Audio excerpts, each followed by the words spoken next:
Bienvenidos nuevamente. En este video vamos a ver cómo era América antes de que ellos tuvieran un contacto con los europeos. Recordemos que este video no es un video independiente, este video hace parte de la serie de América. Recordemos que empezamos con Age of Empires 3, un videojuego que empieza en el contexto del descubrimiento del Nuevo Mundo y cómo los europeos comienzan a llegar a América. Entonces nos planteamos una pregunta: ¿cómo era América antes de Europa y cómo era Europa antes de América? Entonces este es el tercer video de la serie. Recordemos, el primero fue un gameplay, el segundo fue yo explicándoles cómo era Europa antes de América. Y en este tercer video tenemos a un invitado especial, el historiador Carlos León Gaviria, que nos va a ayudar a entender cómo es que era América antes que ellos tuvieran un contacto con los europeos. Espero que les esté gustando la serie. Recuerden, mi nombre es Mauricio Rodríguez y si todavía no se han suscrito, recuerden que lo pueden hacer acá abajo con un solo clic. Entonces, bienvenidos nuevamente al canal y comencemos. Nosotros empezamos en la serie con un videojuego es Age of Empires 3. Entonces empezamos en un contexto y es el Mediterráneo. Vimos a los genízaros luchando contra los cruzados. Pero lo que nosotros queremos saber en este caso es, paralelamente acá en América, se estaban desarrollando y ya tenían una cosmovisión las civilizaciones americanas. ¿Cuáles eran esas civilizaciones y cómo era la forma que ellos tenían de ver el mundo? Bueno, mi nombre es Carlos Gaviria Ríos, yo soy historiador graduado por la Universidad de Antioquia. Te agradezco mucho pues la oportunidad de participar en tu programa. Hay algo que desconocemos profundamente sobre nuestro pasado prehispánico, nuestro pasado indígena, que es un pasado común. ¿Por qué es un pasado común? En el caso colombiano estamos hablando de uno de los países más mestizos que tiene Sudamérica, en donde el cruce de razas ha sido prácticamente un elemento constante dentro del desarrollo de nuestra sociedad. Y tenemos entre nuestros ancestros un gran porcentaje de genética indígena, de costumbres indígenas y de conciencia indígena también, ¿cierto? En ese sentido, empezar a hablar o a explorar sobre nuestro pasado es muy importante porque nos ayuda a conocer quiénes somos realmente, por qué tomamos las decisiones que tomamos.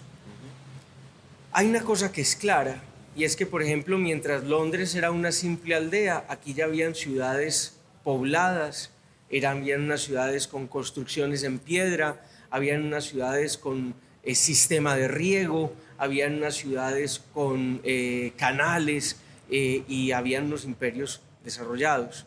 No podemos dejar de pensar a nuestras sociedades indígenas como menos desarrolladas o atrasadas en un paralelo con Europa o con el resto del mundo en aquel momento, sino que tenían su propio desarrollo y estaban en su propio nivel técnico, tecnológico, creacionista y también cosmogónico.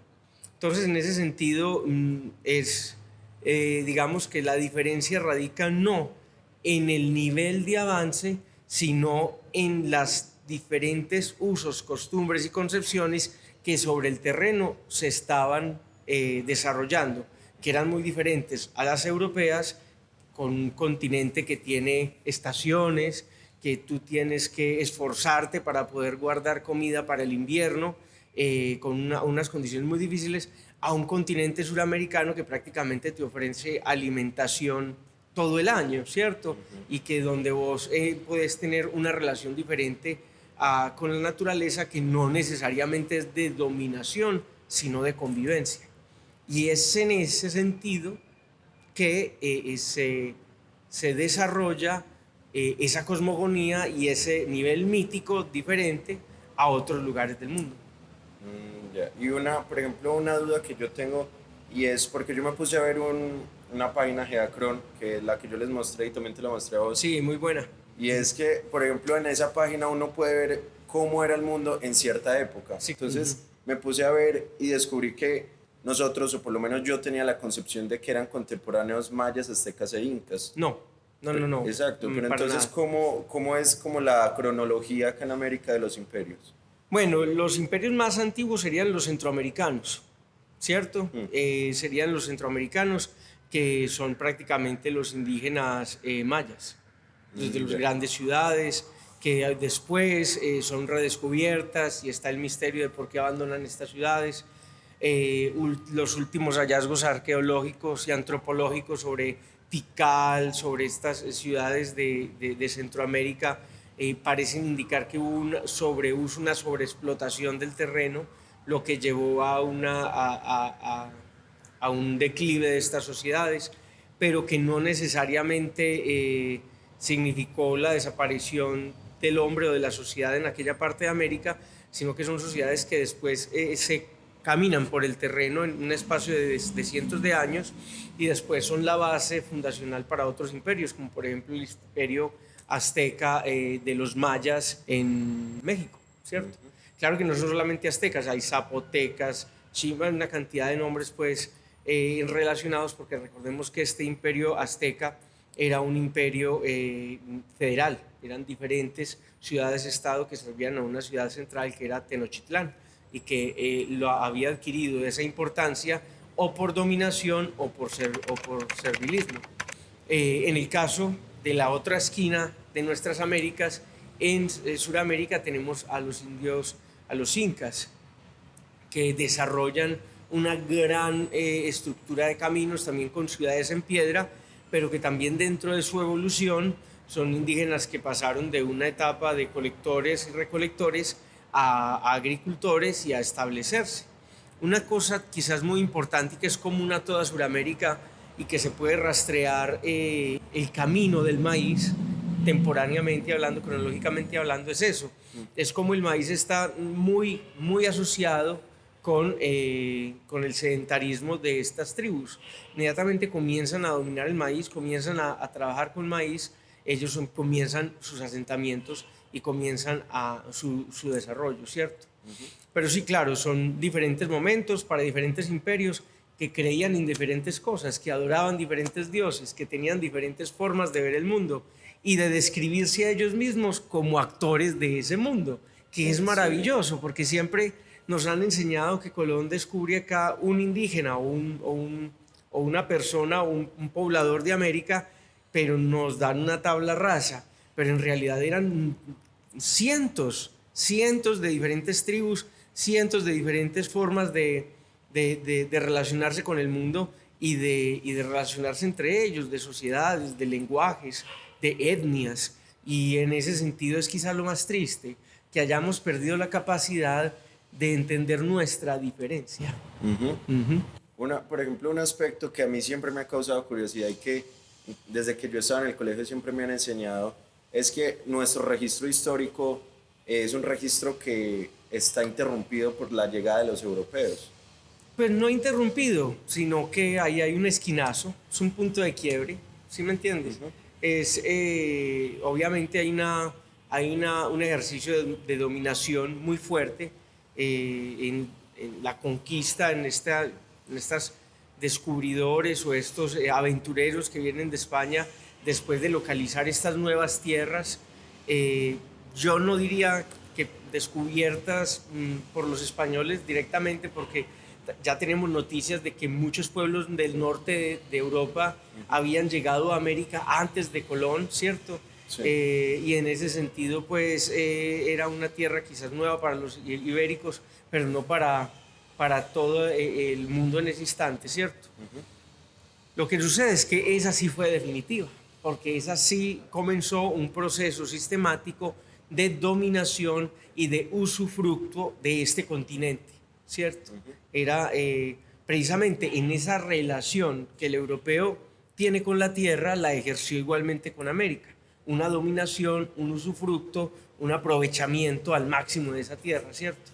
Mientras que fíjate que para los americanos no es tanto así como una explotación de esa tierra, sino que es una convivencia en lugares sagrados, en donde no se podía cazar, en donde no se podía entrar, en donde ellos tenían cierta importancia de esos lugares. Entonces es muy, muy bello ver cómo estos indígenas se entendían y tenían una relación bien diferente con el mundo, una relación que era como una especie de comunicación. Como vos acabas de contarnos, hay muchas formas de ver el mundo dependiendo de dónde nos paremos en América, porque nos han generalizado que América fue una sola, ¿cierto? Y que era uniforme. hay tres cosmovisiones principales que nosotros tenemos, ¿cierto? Mayas, aztecas e incas. Sí, pero no podemos olvidar, por ejemplo, nuestros indígenas autóctonos de acá, que eran los muiscas, muy importantes. Posteriormente los llamados quimbayas, muy importantes también. Los emberas, muy importantes. Hay que tener en cuenta un elemento muy bello, y es por el hecho de que aquí no se desarrollen imperios federados como lo fue el Inca o el Maya o el Azteca, no quiere decir que nuestros indígenas no tuvieran un desarrollo, una sociedad especializada, ¿cierto? Que ellos tuvieron un desarrollo diferente de esa sociedad, en donde no tuvieron necesidad de crear grandes núcleos poblacionales al estilo pues de una gran ciudad como Tenochtitlán, ¿cierto? Pero igualmente tenían sus puntos, sus sitios de oración, pero sí hacían grandes obras. Por ejemplo, los indígenas sinúes sobre el río Sinú y el río San Jorge hicieron de las mega obras en la transformación del paisaje a través de los canales que le hacen a estos dos ríos y el aprovechamiento de las subiendas, de ese limo que generaba el río para crear unas terrazas diagonales al río que lo tocaban y que en ese sentido le servían como campos de cultivo durante todo el año.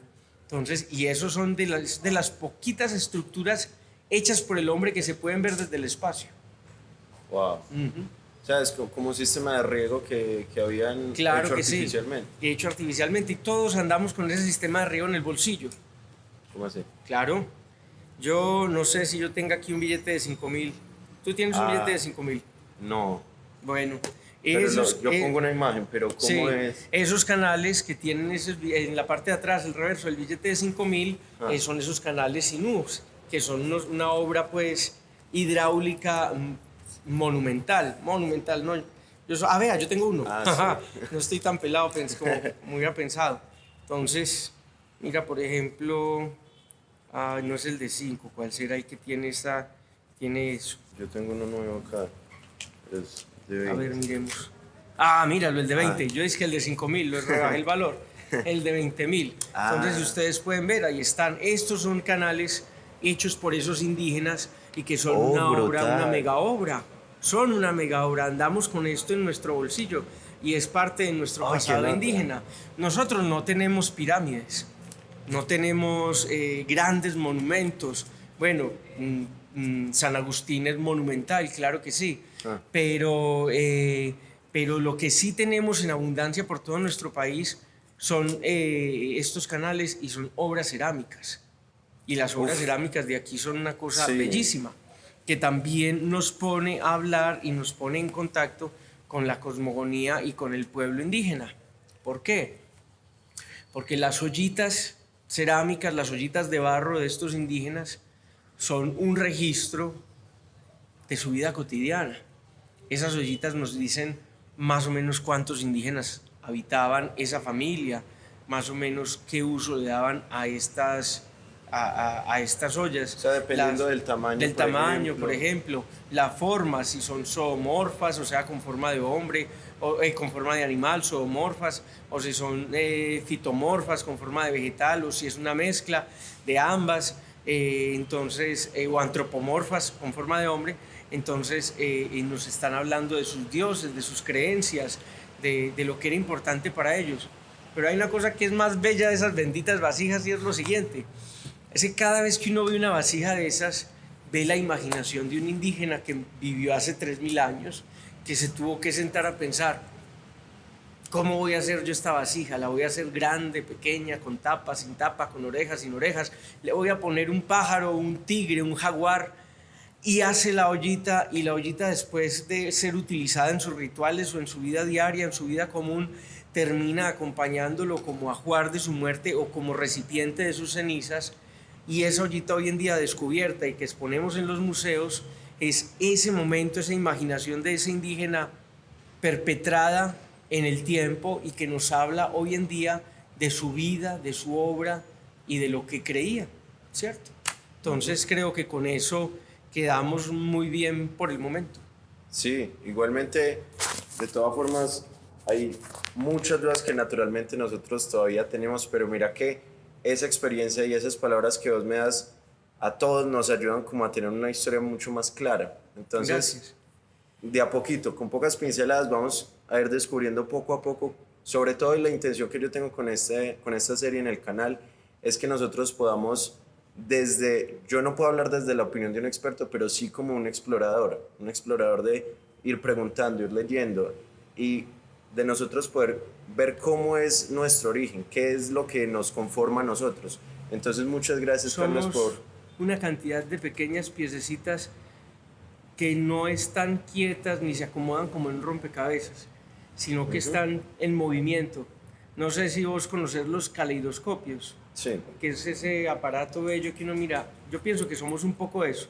¿Por qué? Estamos conformados por pequeñas piezas y que conforme vamos conociendo, vamos viviendo, vamos vibrando, vamos transformándonos y creando otras figuras. ¿Sí me entiendes? Sí, sí. El conocimiento no es un conocimiento de rompecabezas.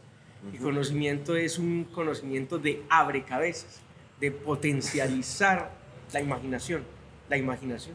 Listo. Mago. Entonces, muchas gracias, don A Carlos. usted. Muchas Carlos, gracias por dime todo, Carlos. Con mucho gusto. Muchas gracias por todo. Igualmente, para todas las personas, ya saben, él ya había estado anteriormente en una corta entrevista que le habíamos hecho. Les voy a dejar por acá el video para que ustedes lo puedan ver. Cualquier pregunta que ustedes tengan al respecto de esta serie o de cualquier cosa para una próxima ocasión que yo lo vuelva a ver, para yo preguntarles las dudas que ustedes tengan puntualmente. Muchas gracias por ver el video y nos vemos en el siguiente. Gracias, que les vaya muy bien y recuerden visitar los sitios culturales e históricos que tengan en su ciudad, porque es la forma que tenemos de aprender sobre nosotros mismos. Listo, muchas gracias y nos vemos en el siguiente video. Bueno, eso fue todo por el video de hoy, pero antes que se vayan me gustaría mucho recomendarles un fragmento del trabajo de la tesis del historiador Carlos León, el historiador que acabamos de ver. Una tesis que trata acerca de las tropas colombianas que lucharon en la guerra de las Coreas, la separación de las Coreas. Entonces les voy a dejar acá abajo en la descripción el link para que ustedes puedan ir a la página, leer un poco un fragmento acerca de su tesis. Aparte de eso, ya como voy a entrar a la universidad, espero, bueno, ya cuando ustedes estén viendo este video, además que yo voy a estar en la universidad, entonces espero ampliar mucho esta sección de entrevistas, espero poco a poco ir mejorando también las entrevistas y poco a poco ir entrevistando más historiadores que generalmente supongo que van a ser profesores míos al principio, pero que después van a ser otros. Entonces, muchas gracias por ver el video. Recuerden, cualquier pregunta que tengan la pueden dejar en los comentarios. Nos vemos en el siguiente video. Todo bien.